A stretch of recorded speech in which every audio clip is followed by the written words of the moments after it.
ದುರ್ಯೋಧನ ದುಷ್ಟತನದಿಂದ ಕೃಷ್ಣನನ್ನು ಕಟ್ಟಿ ಹಾಕಿಬಿಟ್ರೆ ಪಾಂಡವರು ಸುಮ್ಮನಾಗ್ಬಿಡ್ತಾರೆ, ಈ ಯುದ್ಧ ಸಂಧಿ ಈ ಮಾತುಗಳೆಲ್ಲ ನಿಂತು ಹೋಗ್ಬಿಡುತ್ತೆ ಎನ್ನುವ ಭಾವನೆಯಿಂದ ಕೃಷ್ಣನನ್ನು ಕಟ್ಟಿ ಹಾಕುವಂಥ ಯೋಚನೆಯನ್ನು ಮಾಡಿಬಿಡ್ತಾನೆ. ಈ ಯೋಚನೆ ಬಂದಾಗ ಈ ವಿಷಯ ಉಳಿದವ್ರಿಗೆ ಗೊತ್ತಾಗ್ಬಿಡುತ್ತೆ. ಸಾತ್ಯಕಿ ಗೊತ್ತಾಗುತ್ತೆ. ಸಾತ್ಯಕಿ ಸೈನ್ಯವನ್ನು ಸಿದ್ಧಪಡಿಸ್ಬಿಡ್ತಾನೆ, ಎಲ್ಲರೂ ಸಿದ್ಧವಾಗಿರಬೇಕು ಅಂತ. ಈ ವಿಷಯ ಧೃತರಾಷ್ಟ್ರನಿಗೆ ಗೊತ್ತಾಗ್ಬಿಡುತ್ತೆ. ಧೃತರಾಷ್ಟ್ರನಿಗೆ ಬಹಳ ಕೋಪ, ಗಾಬರಿ ಎಲ್ಲ ಆಗುತ್ತೆ. ಒಂದು ಕಡೆ ದುಷ್ಟ ಯೋಚನೆ ಮಾಡದ ಅಂತ ಕೃಷ್ಣನನ್ನು ಕಟ್ಟಾಕುವಂಥ ಯೋಚನೆ, ಇನ್ನೊಂದು ಕಡೆ ಕೃಷ್ಣನ ನಮ್ಮ ಕಡೆ ಗೆದ್ಕೊಳ್ಳೋಕ್ಕಾಗುತ್ತಾ ಅಂತ ಅವನ ಮನಸ್ಸಿನಲ್ಲಿತ್ತು, ಅದೆಲ್ಲ ಹಾಳಾಗಿ ಹೋಗುತ್ತಲ್ಲ. ಹಾಗಾಗಿ ಏನು ಮಾಡೋದು? ಅದಕ್ಕೆ ಗಾಂಧಾರಿ ಮೇಲೆ ಕೋಪ ಬಂದುಬಿಡುತ್ತೆ. ಹೆತ್ಬಿಟ್ಲಲ್ಲ ಮಗನ ಆಟವನ್ನು ನೋಡಲಿ, ಕರ್ಕೊಂಬಂದ್ರೋ ಗಾಂಧಾರಿನ ಕರ್ಕೊಂಬಂದ್ರೋ ಅಂತ ಅಂದ್ಬಿಡ್ತಾನೆ. ಅವಳು ಬಂದು ಅವನಿಗೆ ಹೇಳ್ತಾಳೆ, ಧೃತರಾಷ್ಟ್ರನಿಗೆ ನನ್ನ ಮೇಲೆ ಹೇಳಬೇಡ ಜವಾಬ್ದಾರಿಯನ್ನು, ನಿನ್ನ ಮೇಲೆ ಜವಾಬ್ದಾರಿ ಇರೋದು.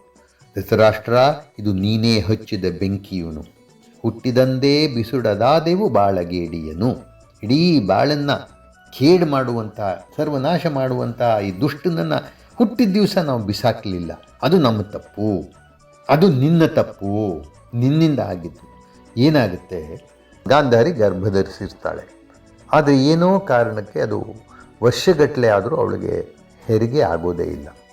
ಆ ಸಂದರ್ಭದಲ್ಲಿ ಕುಂತಿಗೆ ಧರ್ಮರಾಜ ಹುಟ್ಟಿದ, ಅಂದರೆ ಮಗು ಹುಟ್ಟಿದೆ ಅನ್ನುವ ಕಾಡಿನಲ್ಲಿ, ಅವರು ಹಿಮಾಲಯದಲ್ಲೆಲ್ಲೋ ಇರ್ತಾರಲ್ಲ, ಪಾಂಡು ಮತ್ತು ಕುಂತಿ ಮಾದ್ರಿ, ಕುಂತಿಗೆ ಮಗು ಆಯಿತು ಅನ್ನೋ ಸುದ್ದಿ ಗಾಂಧಾರಿಗೆ ತಲುಪಿಡುತ್ತೆ. ಆ ಸುದ್ದಿ ಬಂದ ತಕ್ಷಣ ಸಹಜ ಸ್ವಭಾವ, ಹೊಟ್ಟೆ ಉರಿ, ಹೊಟ್ಟೆ ಕಿಚ್ಚು. ಅಯ್ಯೋ ಹೊಟ್ಟೆ ಕಿಚ್ಚಾಗ್ಬಿಡುತ್ತೆ. ಅವನು ಮೊದಲೇ ಮಗು ಹುಟ್ಟಿತು ಅಂದರೆ ಬಹಳ ಮುಖ್ಯವಾದ ವಿಷಯ ಅದು. ಯಾಕೆ ಅಂತಂದರೆ ಅದು ನಾವು ಹಿರಿಯತನ ಅಂತೀವ, ಸೀನಿಯಾರಿಟಿ. ಅವ್ರಿಗೆ ರಾಜನ ಪಟ್ಟಾಭಿಷೇಕ ಎಲ್ಲ ಆಗುವ ಅವಕಾಶ. ಹಾಗಾಗಿ ಆ ಹೊಟ್ಟೆ ಉರಿಗೆ ಅವಳು ಹೊಟ್ಟೆನ ಹೊಸದುಕೊಂಡು ಅವಳಿಗೆ ತಾನು ಹೆರಿಗೆ ಆಗುವಂಗೆ ಅದು ಹೆರಿಗೆ ಆಗೋದಿಲ್ಲ, ಅಬಾರ್ಷನ್ ಅಂತೀವಲ್ಲ, ಅದು ಅಷ್ಟೇ. ಅದು ಮಾಂಸದ ಮುದ್ದೆ ಬಿದ್ದುಬಿಡುತ್ತೆ ಧಪಕ್ ಅಂತ. ತಕ್ಷಣ ಅಂತ ಗಲಾಟೆ. ಅವಳು ಏನು ವ್ಯಾಸರು ವರ ಕೊಟ್ಟಿದ್ದೇನೆ ಅಂದ್ಕೊಂಡು ಇದನ್ನು ಬಿಸಾಕೋಣ ಅಂತ ಹೋಗ್ತಾರೆ. ಇದನ್ನು ಬಿಸಾಕಬೇಕು ಮಾಂಸದ ಮುದ್ದೆಯನ್ನು ಅಂದಾಗ ವ್ಯಾಸರು ತಕ್ಷಣ ಅಲ್ಲಿ ಬರ್ತಾರೆ, ಬಿಸಾಕಬೇಡಿ ಅಂದ್ಬಿಟ್ಟು ಅದನ್ನು ತಣ್ಣೀರಲ್ಲಿ ತೊಳಸಿದರೆ ಅದನ್ನು 100 ಚೂರಾಗಿಬಿಡುತ್ತಂಥದ್ದು. ಅಂದರೆ 100 ಗರ್ಭಗಳು ಅಥವಾ 100 ಭ್ರೂಣಗಳು ಅಂತೀವಲ್ಲ, ಅದನ್ನು 100 ಜಾಡಿ ತರಿಸ್ಬಿಟ್ಟು ಅರ್ಧರ್ಧ ತುಪ್ಪ ತುಂಬಿಸಿ ಅದರೊಳಗೆ ಇಡಿಸ್ತಾ ಹೋಗ್ತಾರೆ. ಅವಳು ಅದು ಅಂತ ಹೇಳ್ತಾಳೆ, ಏನಿದು ಅಂತಂದರೆ, ಏನಿಲ್ಲ, 1 ವರ್ಷ ಬಿಟ್ಟು ಇವುಗಳನ್ನು ನೀವು ತೆಗೀರಿ, ಪೂರ್ಣ ಪ್ರಮಾಣದ ಮಕ್ಕಳಾಗ್ತಾವವು. ಅದಕ್ಕೆ ಅವಳು ಗಂಡು ಮಕ್ಕಳೇ ಅಷ್ಟೂನ, ಒಂದು ಹೆಣ್ಮಗು ಇದ್ದರೆ ಚೆನ್ನಾಗಿತ್ತು ಅಂತಾಳು. ಅದೊಂದು ಸ್ವಾರಸ್ಯವಾದ ಅಂಶ. ಅದಕ್ಕೆ ಅವನು ಆಯಿತು, ಇನ್ನೊಂದು ಜಾಡಿ ತರಿಸಿ ಅಂದ್ಬಿಟ್ಟು ಮಾಡಿದ್ರು ಅಂತ. ಸರಿ, 1 ವರ್ಷ ಆದಮೇಲೆ ತಾಳ್ಮೆಯಿಂದ ಕಾದು 1 ವರ್ಷ ಆದಮೇಲೆ ತೆಗೆದರೆ ಮೊದಲನೇದು ಅದೇ ದುರ್ಯೋಧನ.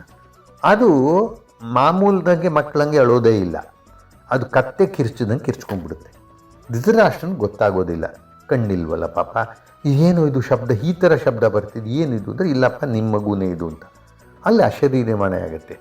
ಇವನಿಂದ ಮಹಾನಾಶ ಆಗುತ್ತೆ, ಲೋಕನಾಶವೇ ಆಗಿಬಿಡುತ್ತೆ. ಅದಕ್ಕೋಸ್ಕರವಾಗಿ ಈ ಥರ ಅಷ್ಟೇ ಅಶರೀರವಾಣಿ. ತಕ್ಷಣ ಉಳಿದವ್ರು ಹೇಳ್ತಾರೆ, ಇದು ಸರ್ವನಾಶವಾಗುತ್ತಂತಪ್ಪ, ಮಹಾ ಅಪಶಕುನ, ಈ ಮಗುನ ಬಿಸಾಕ್ಬಿಡೋಣ. ಆವಾಗ ವಿದುರ ಬಹಳ ಪ್ರಸಿದ್ಧವಾದ ಒಂದು ಶ್ಲೋಕ, ಮಹಾಭಾರತದಲ್ಲಿ 2-3 ಸಲ ಬರುವಂತಹ ಶ್ಲೋಕ ಅದು.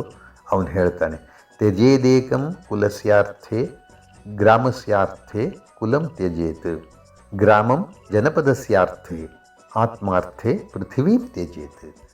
ಒಬ್ಬನನ್ನು, ಒಂದು ಕುಟುಂಬವನ್ನು ಉಳಿಸೋಕ್ಕೋಸ್ಕರ ಒಬ್ಬನ ತ್ಯಾಗ ಮಾಡಬೇಕಂತೆ. ಒಂದು ಗ್ರಾಮವನ್ನು, ಒಂದು ಹಳ್ಳಿನ ಉಳಿಸೋಕೆ ಒಂದು ಕುಲವನ್ನು, ಒಂದು ಕುಟುಂಬವನ್ನು ತ್ಯಾಗ ಮಾಡಬೇಕಾಗತ್ತೆ. ಒಂದು ದೇಶವನ್ನು ಉಳಿಸೋಕೆ ಒಂದು ಗ್ರಾಮವನ್ನು ಬಿಟ್ಕೊಡ್ಬೇಕಾಗಬಹುದು. ಆತ್ಮಾರ್ಥೆ, ಆತ್ಮವನ್ನು, ತಾನು ಅಂತಲ್ಲ ತನ್ನ ಆತ್ಮವನ್ನು ಕಾಪಾಡಿಕೊಳ್ಳೋಕೆ ಈ ಲೋಕವನ್ನೇ ಬಿಟ್ಟು ಹೋಗಬೇಕು ಅಂತ ಈ ಥರ ಹೇಳಿಬಿಟ್ಟು ವಿದುರ, ಹಾಗಾಗಿ ಇವನೊಬ್ಬನ್ನ ನೀವು ತ್ಯಜಿಸ್ಬಿಟ್ರಪ್ಪ, ಬಿಟ್ಬಿಟ್ರಪ್ಪ, ಬಿಟ್ಟರೆ ಎಲ್ಲರೂ ಉಳಿತಾರೆ ಅಂತ ಹೇಳ್ತಾರೆ. ಅದಕ್ಕೆ ಧೃತರಾಷ್ಟ್ರ, ಏನೋ ವಿದುರ ಇಂಥ ಮಾತು ಹೇಳ್ತಿದೆಯಲ್ಲೋ, ನಾನು ಕೇಳ್ತಿರೋಂಥ ನನ್ನ ಮೊದಲ ಮಗುವಿನ ಅಳು ಇದು, ಇದನ್ನು ಬಿಡೋಕ್ಕಾಗತ್ತೇನೋ, ಇಲ್ಲ ಇಟ್ಕೋತೀನಿ ಅಂತ ಶುರು ಮಾಡ್ತಾನೆ. ಹಾಗಾಗಿ ಅವನು ಸಹಜವೇ ತಂದೆಯ ಮೋಹ ಮಗುವಿನ ಮೇಲೆ ಅವನನ್ನು ಇಟ್ಕೊಂಡ್ಬಿಟ್ಟು ಇದ್ದಾರೆ. ಅದನ್ನು ಗಾಂಧಾರಿ ಜ್ಞಾಪಿಸಿದ, ನನ್ನ ಮೇಲೆ ಹೊಣೆ ಹೊಡಿಸ್ಬೇಡ ಮಹಾರಾಜ, ನಿಂದು ತಪ್ಪು, ಅವತ್ತೇ ಕಳಿಸು, ಬಿಟ್ಬಿಡು ಈ ಮಗುನ ಅಂತ ಅಂದರೆ ಎಲ್ಲರೂ ವಿವೇಕ ಹೇಳಿದರೆ ನೀನು ಕೇಳಲಿಲ್ಲ, ಹಾಗಾಗಿ ನೀನು ಹಚ್ಚಿದ ಬೆಂಕಿ ಇದು.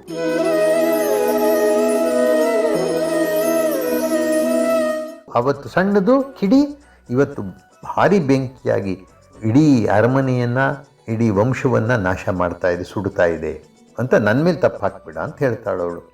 ಅಂದ್ಬಿಟ್ಟು ಆಯಿತು. ತಕ್ಷಣ ಧೃತರಾಷ್ಟ್ರ ಕರೆದು ಮಾತಾಡ್ತಾನೆ ಅವನನ್ನು. ಏನೋ ಇದು, ಕೃಷ್ಣನನ್ನು ಕಟ್ತೀನಿ ಅಂತಿದೆಯಲ್ಲೋ. ಗಾಂಧಾರಿ ಹೇಳ್ತಾಳೆ, ಕೃಷ್ಣನನ್ನು ಕಟ್ತೀನಿ ಅಂತಲ್ಲಪ್ಪ, ಆಕಾಶವನ್ನು ಮುಟ್ಟೋಕ್ಕೆ ಪ್ರಯತ್ನ ಪಡ್ತಿದ್ದಿಲ್ಲೋ, ಅದು ಅಸಾಧ್ಯವಲ್ವ ಅಂತ. ಆದರೆ ಧೃತರಾಷ್ಟ್ರನೂ ಬೇಡ ಅಂತಾನೆ. ಆದರೆ ಅವನ ಮಾತಿನ ಶೈಲಿ ಬೇರೆ. ಕೃಷ್ಣರಾಯರ ಕೆರಳಿಸುವರೆ, ಕೃಷ್ಣನನ್ನು ಕೆರಳಿಸಬೇಡ ಅಂತ ಹೇಳ್ತಿರೋದು, ಕಟ್ಟಬೇಡ ಅಂತಲ್ಲ. ಯಾಕೆಂದರೆ ಕೆರಳಿಸಿದರೆ ನಮಗೆ ವಿರೋಧಿ ಆಗ್ತಾನೆ, ವಿರೋಧ ಮಾಡ್ಕೋಬೇಡ ಅಂತಷ್ಟೇ ಅವನು ಹೇಳ್ತಿರೋ ಬುದ್ಧಿವಂತಿಕೆ ಮಾತು, ಅವನ ಜಾಣತನದ ಮಾತು. ವಸುದೇವ ಬೇರೆ ಅಂದ್ಕೊಂಡ್ಬಿಟ್ಟಿದೆಯೇನೋ, ಯಾದವರು ಬೇರೆ ಏನೋ. ನಿಜವಾಗಿಯೂ ಕುರುವಂಶ ಯದುವಂಶ ಒಂದೇ ಆಗಿತ್ತು. ಯದು ಅನ್ನೋನು ಹೊರಗಡೆ ಹೋಗಿದ್ದರಿಂದ ಯಾದವರದ್ದು ವಂಶ ಬೇರೆ ಆಯಿತು. ಮೂಲಭೂತ ಒಂದೇ ವಂಶನೇ ಅದು.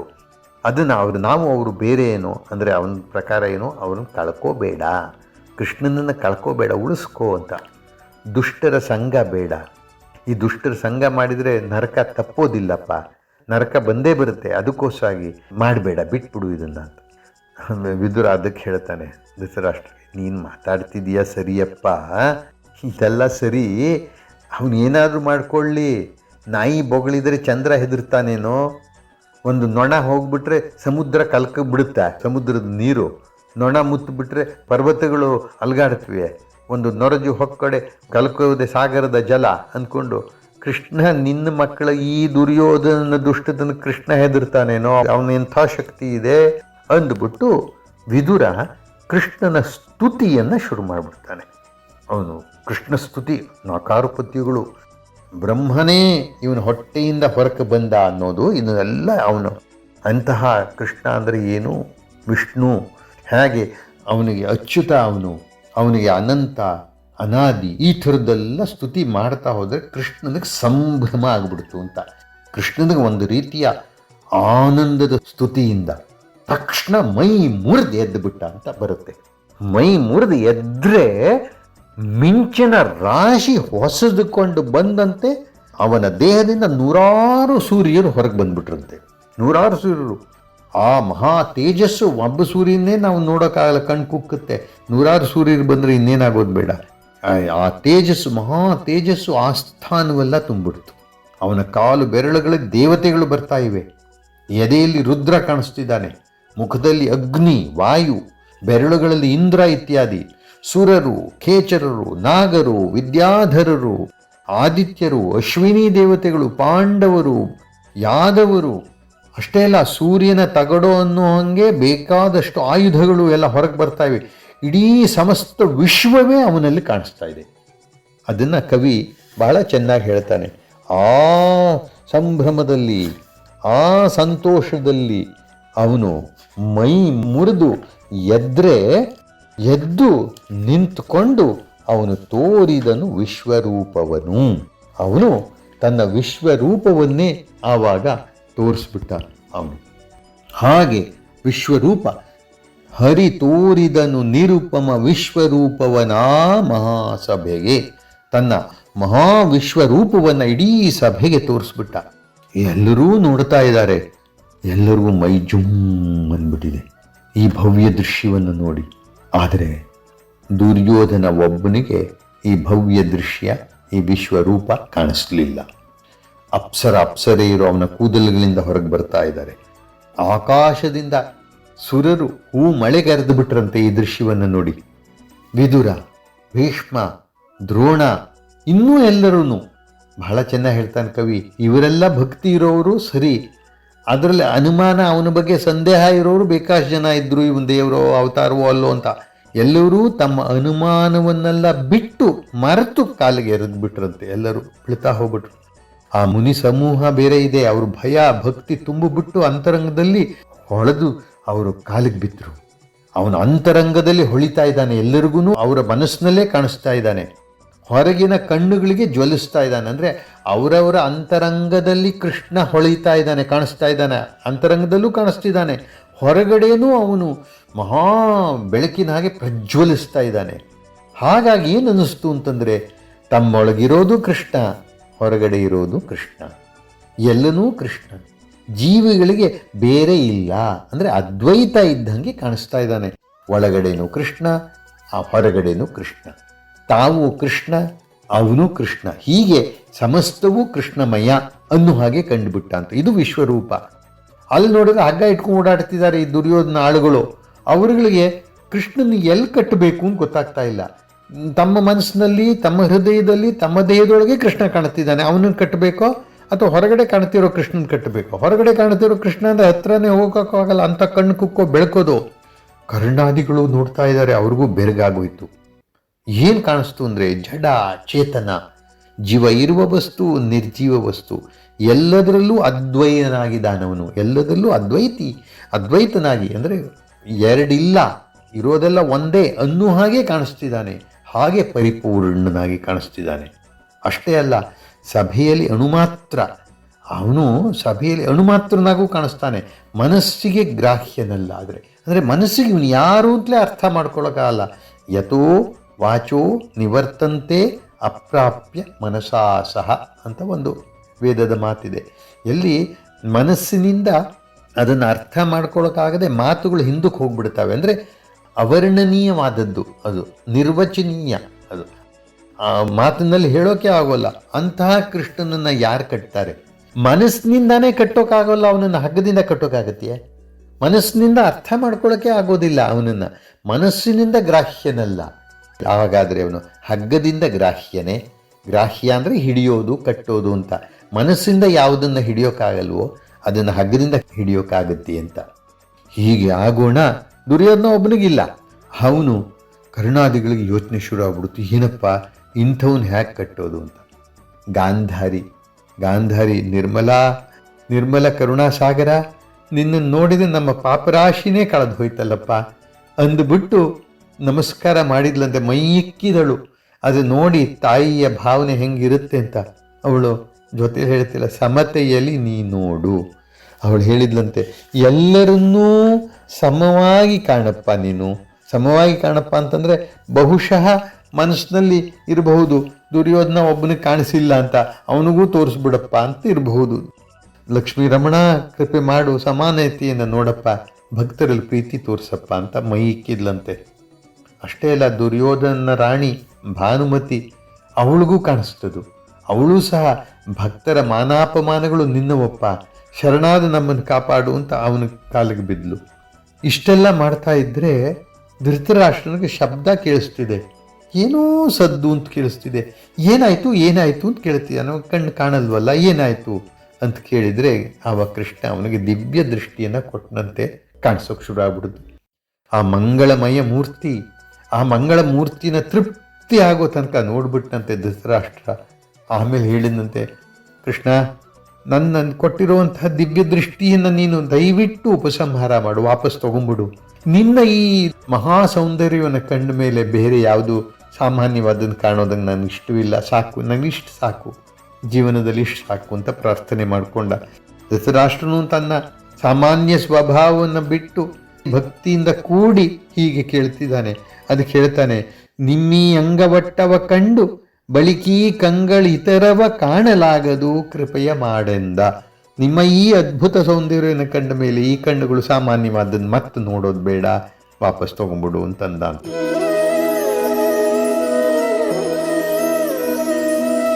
ಹೀಗೆ ನಡೀತಾ ಇದ್ರೆ ದುರ್ಯೋಧನ ಕಾಣಿಸ್ಲಿಲ್ಲ ಸರಿಯಾಗಿ. ಅಂದರೆ ಸರಿಯಾಗಿ ಅಲ್ಲ, ಕಾಣಿಸ್ಲೇ ಇಲ್ಲ ಇದು. ಆದರೆ ಏನೋ ಆಗ್ತಿದೆ ಅನ್ನೋದು ಗೊತ್ತಾಯ್ತು. ಇವರೆಲ್ಲ ಕಾಲಿಗೆ ಬಿದ್ದು ನಮಸ್ಕಾರ ಮಾಡ್ತಿದ್ದಾರೆ ಅಂದರೆ ಏನೋ ಆಗಿದೆ ಅಂತ ಆಯ್ತಲ್ಲ. ಭೀಷ್ಮ ದ್ರೋಣರು ಬೀಳ್ತಾರೆ, ವಿದುರ ನಮಸ್ಕಾರ ಮಾಡ್ತಾನೆ, ಧೃತರಾಷ್ಟ್ರ ಹೀಗೆ ಹೇಳ್ತಾನೆ, ಅವರ ಅಮ್ಮ ಗಾಂಧಾರಿ ತನ್ನ ತಾಯಿ ಹಾಗೆ ಬೀಳ್ತಿದ್ದಾಳೆ. ಕಡೆಗೆ ನೋಡಿದ್ರೆ ತನ್ನ ಭಾನುಮತಿ ಕೂಡ, ಅಯ್ಯೋ ಮನುಷ್ಯರ ಎಲ್ಲವೂ ಬೆಳವಣಿಗೆ ನಾಶ, ಇನ್ನೊಂದು ಎಲ್ಲವೂ ನಿನ್ನದೇ ಅಂದ್ಕೊಂಡು ಅವಳ ಕಾಲಿಗೆ ಬೀಳ್ತಿದ್ದಾಳೆ. ಅದನ್ನ ನೋಡಿ ದುರ್ಯೋಧನ ಇದೇನೋ ನಡೀತಾ ಇದೆ ಅನ್ನಿಸ್ತು. ಅದಕ್ಕೆ ಅಪ್ಪನಿಗೆ ಹೇಳ್ತಿದ್ದಾನವನು, ಅವನು ಬದಲಾಗಲಿಲ್ಲ, ಅವನು ಬದಲಾಗೋನು ಅಲ್ಲ. ಅವನು ಅಪ್ಪನಿಗೆ ಬುದ್ಧಿ ಹೇಳ್ತಿದ್ದಾನೆ. ಅಪ್ಪ ಹೆದರಿದಿರು ತಾತ ಅಂದ. ತಾತ ಅಂದ್ರೆ ತಂದೆ. ಹೆದರದಿರು, ಹೆಸರಬೇಡ ಅಪ್ಪ, ಹೆದರಬೇಡ. ಯಾತಕ್ಕೆ?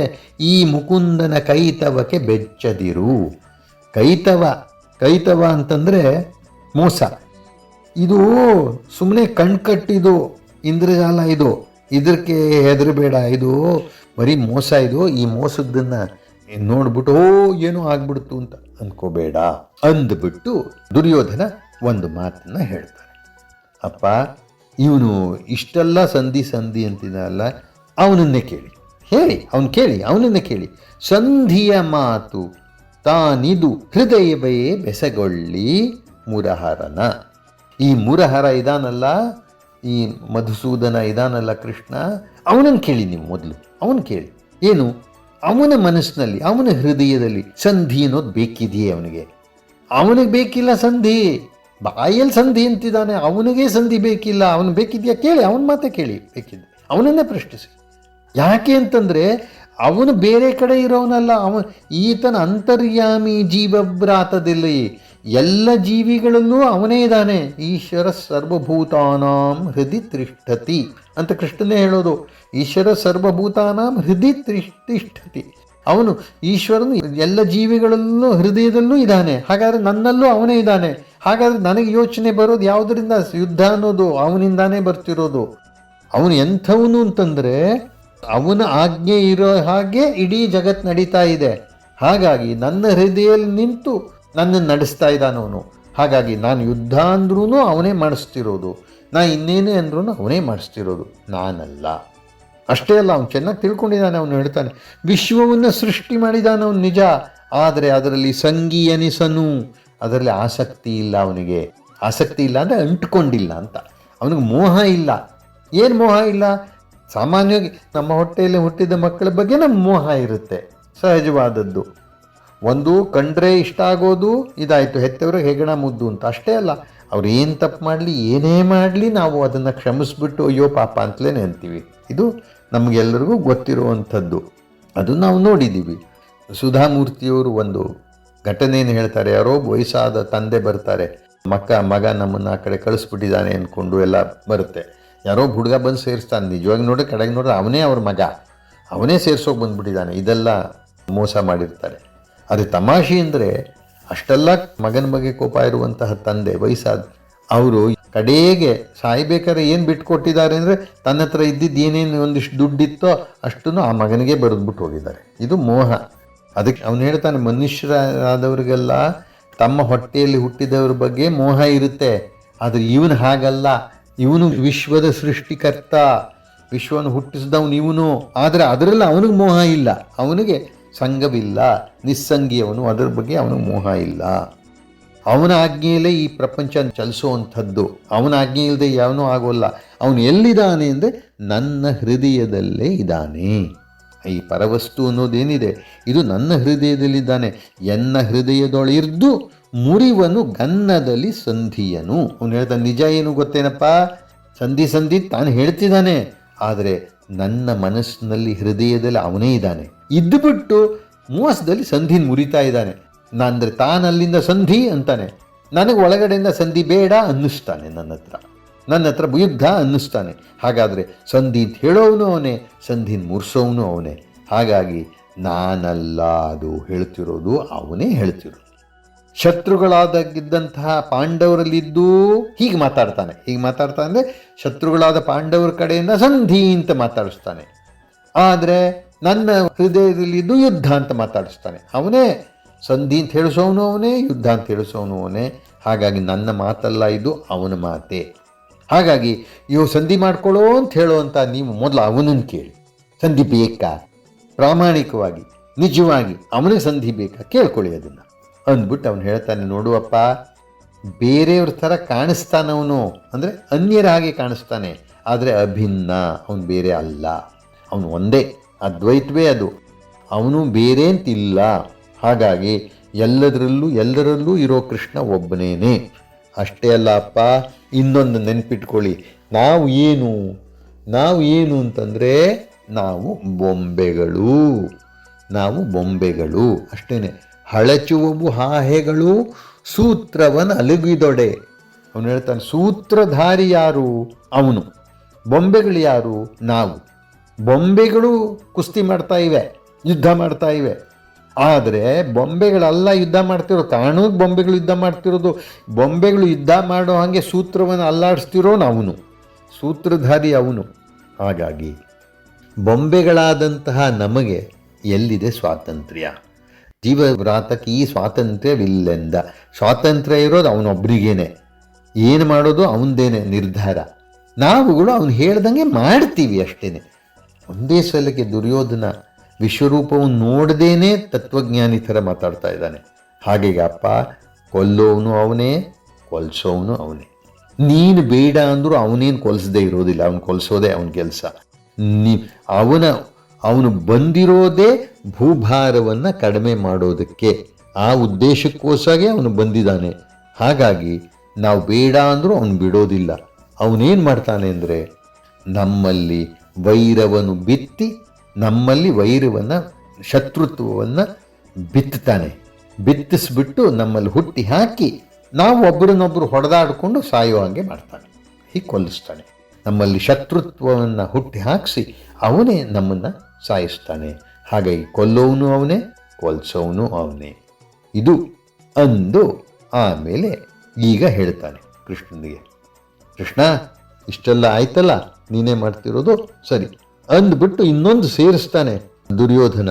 ಭಾಳ ಒಳ್ಳೆ ಮಾತನ್ನು ಹೇಳ್ತಾನಾದರೆ, ನೋಡು, ಈ ದೇಹ ಅನ್ನೋದೇನಿದೆ ಉಳಿಯೋದಿಲ್ಲ, ಇದು ನಾಶವಾಗೋದೇ. ಇದು ಯಾವುದು ಅಂತಂದರೆ ಕಾಯುವುದು, ಅಳಿಯುವುದು. ಈ ದೇಹ ಅನ್ನೋದು ಅಳಿಯೋದು. ಅದು ಇವತ್ತಲ್ಲ ನಾಳೆ ಅದು ನಾಶವೇ ಆಗೋದು. ಹಾಗಾದರೆ ಏನು ಉಳಿಯುತ್ತೆ? ಅಗ್ಗದ ಕೀರ್ತಿ ಉಳಿಯುವುದು. ಶ್ರೇಷ್ಠವಾದಂತಹ ಕೀರ್ತಿ ಅನ್ನೋದು ಮಾತ್ರ ಉಳಿಯುವಂಥದ್ದು, ಅದು ಒಂದೇ ಉಳಿಯೋದು. ಹಾಗಾಗಿ ನಾನು ಈ ದೇಹಕ್ಕೋಸ್ಕರವಾಗಿ, ದೇಹದ ಮೇಲಿನ ಪ್ರೀತಿಯಿಂದ ಸಂಧಿಬೇಕು ನಾನು ಅಲ್ಲ. ಕೀರ್ತಿ ಅಂದರೆ ಅಪಕೀರ್ತಿನೇ, ಯುದ್ಧ ಮಾಡಿಸ್ದ ಅಂತ ಅಪಕೀರ್ತಿ ಬರುತ್ತೆ ಅಷ್ಟೇ. ಇರಲಿ ಅಂದ್ಬಿಟ್ಟು ಒಂದು ಮಾತು ಹೇಳ್ತೇನೆ, ನಾವು ಸಂಧಿಯನ್ನು ಒಲಿವೆವು. ನಾವು ಸಂಧಿಯನ್ನು ಒಲಿಯೋದಿಲ್ಲ, ನಮಗೆ ಸಂಧಿ ಬೇಕಿಲ್ಲ, ನನಗೆ ಸಂಧಿ ಅನ್ನೋದು ಬೇಕಿಲ್ಲ. ಆದರೆ ಒಂದು ಹೆಮ್ಮೆಯ ಭಾವದಲ್ಲಿ ಹುಳುಕಿಲ್ಲ. ನಮಗೆ ಎರಡು ಭಾವನೆಗಳಿಲ್ಲ. ಅಂದರೆ ಬಾಯಲ್ಲಿ ಹೇಳೋದು ಒಂದು, ಮನಸ್ಸಲ್ಲಿ ಇರೋದು ಇನ್ನೊಂದು, ಇದಿಲ್ಲ. ನಮ್ಮದು ಒಂದೇ ಮಾತು. ಸಂಧಿ ನನಗೆ ಬೇಡ, ನಾನು ಬೇಡ ಅಂತಲೇ ಅಂತೀನಿ. ಸಂಧಿ ಬೇಡ ಅಂತ ಮನಸ್ಸಲ್ಲಿರೋದು, ಬೇಕು ಅಂತ ಹೊರಗಡೆ ಅನ್ನೋದು, ಅಥವಾ ಮನಸ್ಸಲ್ಲಿ ಸಂಧಿ ಬೇಕು ಅನ್ನೋದು ಅಂದ್ಕೊಂಡಿರೋದು, ಹೊರಗಡೆ ಸಂಧಿ ಬೇಡ ಅನ್ನೋ, ಇವೆಲ್ಲ ಇಲ್ಲ ನಮ್ಮದು. ನಮ್ಮ ವಿಚಾರದಲ್ಲಿ ಹುಳುಕಿಲ್ಲ. ಆದರೆ ಕೃಷ್ಣನ ಹಂಗಲ್ಲ. ಅವನು ಹೇಳ್ತಾನೆ, ನಮ್ಮದು ಒಂದೇ ಅಪ್ಪ, ನಮ್ಮದು ಒಂದೇ, ಮನಸ್ಸು ಒಂದೇ, ಮಾತು ಒಂದೇ, ನಮ್ಮದೆಲ್ಲ ಒಂದೇ ಥರ. ಮನಸ್ಸೇಕಂ ವಚಸ್ಸೇಕಂ ಕರ್ಮಣ್ಯೇಕಂ ಮಹಾತ್ಮನಾಂ. ಮನಸ್ಸೇಕಂ ವಚಸ್ಸೇಕಂ ಕರ್ಮಣ್ಯೇಕಂ ದುರಾತ್ಮನಾಂ. ಒಳ್ಳೆಯವ್ರದ್ದು ಹೇಗೆ ಅಂತಂದರೆ, ಮನಸ್ಸು ಅಂದರೆ ಯೋಚನೆ, ಮಾತು ಮತ್ತು ಕೃತಿ ಎಲ್ಲ ಒಂದೇ ಅಂತೆ. ಆದರೆ ಇವರದ್ದಾದರೆ, ದುಷ್ಟರವ್ರದ್ದೇ ಅಂದರೆ ಮನಸ್ಸೇ ಬೇರೆ, ಯೋಚನೆಯೇ ಬೇರೆ, ಕೃತಿನೇ ಬೇರೆ, ಮಾತೇ ಬೇರೆ ಅಂತ. ಇವನು ಹೇಳ್ತಿರೋದು ನಂದು ಎಲ್ಲ ಒಂದೇ. ಅವನದು ಹಂಗಲ್ಲ. ಅವನ ಬಾಯಲ್ಲಿ ಸಂಧಿ, ಒಳಗಡೆ ಸಂಧಿ ಬೇಡ ಅಂತ. ಕೃಷ್ಣ ಬಂದಿರೋ ಉದ್ದೇಶ ನನಗೆ ಗೊತ್ತು, ನಿಮಗೆ ಗೊತ್ತಿಲ್ಲ. ಅವನ ಒಳಗಡೆ ಮನಸ್ಸು ನಿಮಗೆ ಗೊತ್ತಿಲ್ಲ. ನಾನು ಶತ್ರುಗಳಿಗೆ ಬಗ್ಗಿ ಬಾಗಿ ಶರಣಾಗಿ ಬದುಕೋನಲ್ಲ. ರನ್ನಲ್ಲಿ ಬಹಳ ಚೆನ್ನಾಗಿ ಮಾತು ಬರುತ್ತೆ, ಅದನ್ನೇ ಉಪಯೋಗಿಸ್ಕೊಂಡಂಗೆ ಇದೆ ಕುಮಾರವ್ಯಾಸ. ಆ ಭಾವವನ್ನು ನೆಲಕಿರಿವೆನೆಂದು ಬಗೆದಿರೇ ಛಲಕಿರಿವೆಂ. ನೀವು ನೆಲ ಇರಿ ಅಂತಂದರೆ ಯುದ್ಧ ಮಾಡೋದು. ನೆಲಕ್ಕೆ ಅಂದರೆ ಭೂಮಿಗೋಸ್ಕರ ಯುದ್ಧ ಮಾಡ್ತೀನಿ ಅಂದ್ಕೊಂಡಿದ್ರೆ ಇಲ್ಲ, ಛಲಕ್ಕಾಗಿ. ಏನು ಛಲ? ಪಾಂಡವರು ಕೊಡಬಾರ್ದು ಅನ್ನೋದೇ ಛಲ. ನನಗೆ ಭೂಮಿ ಬೇಡ, ಆದರೆ ಪಾಂಡವರು ಕೊಡಬಾರ್ದು, ಅದಕ್ಕೋಸ್ಕರ ಯುದ್ಧ ಮಾಡ್ತೀನಿ ಅಂತ.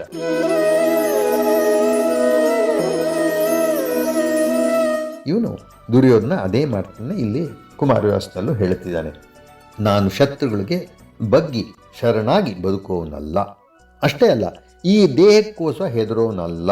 ನಾನು ಯುದ್ಧ ಮಾಡಿ ಸಾಯ್ತೀನಿ, ಭೂಮಿಗೋಸ್ಕರ ಆಸೆ ಪಡೋದಿಲ್ಲ. ನನಗೆ ಭೂಮಿ ಬೇಕು ಅಂತಿಲ್ಲ, ಆದರೆ ಛಲ, ಅವರು ಕೊಡಬಾರ್ದು, ಅದಕ್ಕೋಸ್ಕರ ಮಾಡ್ತಿದ್ದೀನಿ ಅಂದ್ಬಿಟ್ಟು. ಅಷ್ಟೇ ಅಲ್ಲ ಅಪ್ಪ, ತಿಳ್ಕೊಳ್ಳಿ, ಅವನ ವಿಚಿತ್ರವಾದ ಒಂದು ದುರ್ಯೋಧನ ದರ್ಶನ ಅದು. ಕೃಷ್ಣನ ಕೆಣಿಕಿದಲ್ಲದೆ ಕೈಬಲ್ಯವಿಲ್ಲೆಂದ. ಇದು ನಮಗೆ ಗೊತ್ತಿದೆ. ಜಯವಿಜಯರು ಅಂತ ನಾರಾಯಣನ ವಿಷ್ಣುವಿನ ದ್ವಾರಪಾಲಕರಿದ್ದರು. ಅವರು ಋಷಿಗಳಿಗೆ ಅವಮಾನ ಮಾಡಿಬಿಟ್ರು. ಅವ್ರಿಗೆ ಶಾಪ ಕೊಡ್ತಾರವರು, 3 ಜನ್ಮ ನೀವು ಮನುಷ್ಯರಾಗಿ ಹುಟ್ಟಿ ಅಂತ ಹೇಳಿದರು ಅಂತೆಲ್ಲ ಬರುತ್ತೆ. ವಿಷ್ಣು ಹತ್ರ ಹೋದರು, ಹೀಗೆ ಆಗೋಯ್ತು ಅಂದರು. ವಿಷ್ಣು ಹೇಳ್ತಾನೆ, ನೋಡ್ರಪ್ಪ, ನೀವು ನನ್ನ ಶತ್ರುಗಳಾಗಿದ್ದರೆ 3 ಜನ್ಮದಲ್ಲಿ ವಾಪಸ್ ಬರ್ತೀರಾ. ನನ್ನ ಭಕ್ತರಾಗಿದ್ದರೆ 6 ಜನ್ಮ ಬೇಕು, ಯಾವ್ದು ಆಯ್ಕೆ ಮಾಡ್ಕೋತೀರಿ. ಇಲ್ಲ, ನಂತರ ವಾಪಸ್ ಬೇಗ ಬರೋದೇ ಮುಖ್ಯ ನಮಗೆ ಅಂದ್ಬಿಟ್ಟು ಶತ್ರುಗಳಾಗೇ ಇರ್ತೀವಿ ಅಂತ ಹೇಳಿದರು ಅಂತ ಅವರು. ಅಂದರೆ ಶತ್ರುಗಳಾಗಿರೋರು ಯಾವಾಗಲೂ ವಿಷ್ಣುವಿನ ವಿಷಯವನ್ನೇ ಯೋಚನೆ ಮಾಡ್ತಿರ್ತಾರೆ ಅಂತ. ಇದಕ್ಕೆ ವಿರೋಧ ಭಕ್ತಿ ಅಂತ ಹೆಸರು. ಯಾವಾಗಲೂ 24 ಗಂಟೆನೂ ಅವನು ಯೋಚನೆ ಮಾಡ್ತಿರ್ತಾರಲ್ಲ, ಹಾಗಾಗಿ ದೇವರ ವಿಷಯ ಯಾವಾಗಲೂ ಯೋಚನೆ ಮಾಡ್ಕೊಂಡು ಬಂದು ಮಾಡ್ತಿರ್ತಾರೆ ಅಂತ ಅಂದ್ಬಿಟ್ಟು ಅದಕ್ಕೆ ಹೇಳ್ತಾನೆ, ಕೃಷ್ಣನ ಕೆಣಕಿದಲ್ಲದೆ ಕೈವಲ್ಯವಿಲ್ಲ. ಮೋಕ್ಷ ಎಲ್ಲಿದೆ ಅಂದರೆ ಕೃಷ್ಣನ ಕೆಣಕೋದ್ರಲ್ಲಿದೆ, ಅದು ಮಾಡಬೇಕು ಅಂತ ಮುಗಿಸ್ಬಿಟ್ಟ. ಅಂದರೆ ಕೃಷ್ಣನಿಗೆ ಬಾಗಲಿಲ್ಲ.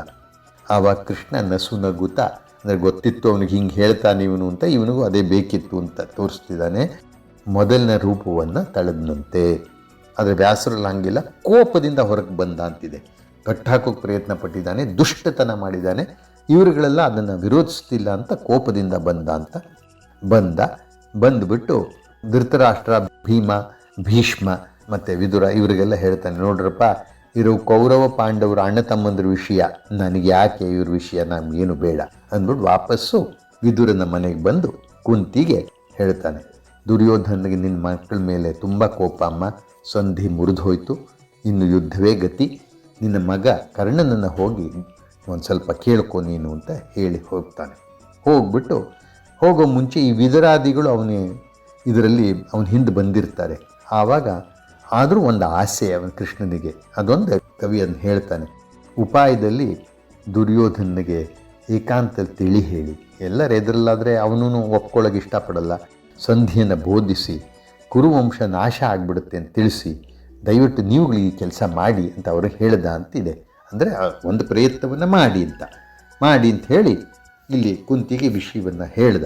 ಅದು ಕುಂತಿನ ಅವನು ಕಾಣೋದು ಆಮೇಲೆ ಬರೋದು. ಅದಕ್ಕಿಂತ ಮುಂಚೆ ಅರಮನೆಯಿಂದ ಹೊರಗೆ ಬರ್ತಾ ಭೀಷ್ಮ ದ್ರೋಣರಿಗೆ ವಿದುರರಿಗೆಲ್ಲ ಇನ್ನೊಂದು ಸಲ ಹೇಳ್ರಪ್ಪ ದುರ್ಯೋಧನಿಗೆ ಒಂದು ಮಾತನ್ನು, ಯುದ್ಧ ಬೇಡ, ಸಂಧಿ ಮಾಡ್ಕೋ, ಸರ್ವನಾಶ ಆಗುತ್ತೆ ಇವೆಲ್ಲ ಅಂತ ಹೇಳಿ ಅಲ್ಲಿ ಕರ್ಣ ಇದ್ದಾನೆ. ಕರ್ಣನ ನೋಡ್ಬಿಟ್ಟು, ಕರ್ಣ ಏನು ಹೊರಟ್ಬಿಟ್ಟಿಲ್ಲ, ಬಾ ನನ್ನ ರಥದಲ್ಲಿ ಕೂತ್ಕೊ, ಸ್ವಲ್ಪ ದೂರ ನನ್ನ ಜೊತೆ ಬಾ. ಆ ಋಷಿ ಮುನಿಗಳಿಗೆಲ್ಲ ನಮಸ್ಕಾರ ಮಾಡಿ ಅವ್ರನ್ನ ಕಳಿಸ್ಕೊಟ್ಟು, ಕರ್ಣನಿಗೆ ಆಶ್ಚರ್ಯ, ಏನಪ್ಪ ಇದು ಅಂತ. ಇಲ್ಲ ನೀನು ನನ್ನ ಜೊತೆ ಬಾ, ನಿನ್ನ ಜೊತೆ ಸ್ವಲ್ಪ ಮಾತಾಡಬೇಕು ಅಂತ ಕರ್ಣನನ್ನು ಕರ್ಕೊಂಡು ಹೊರಡು.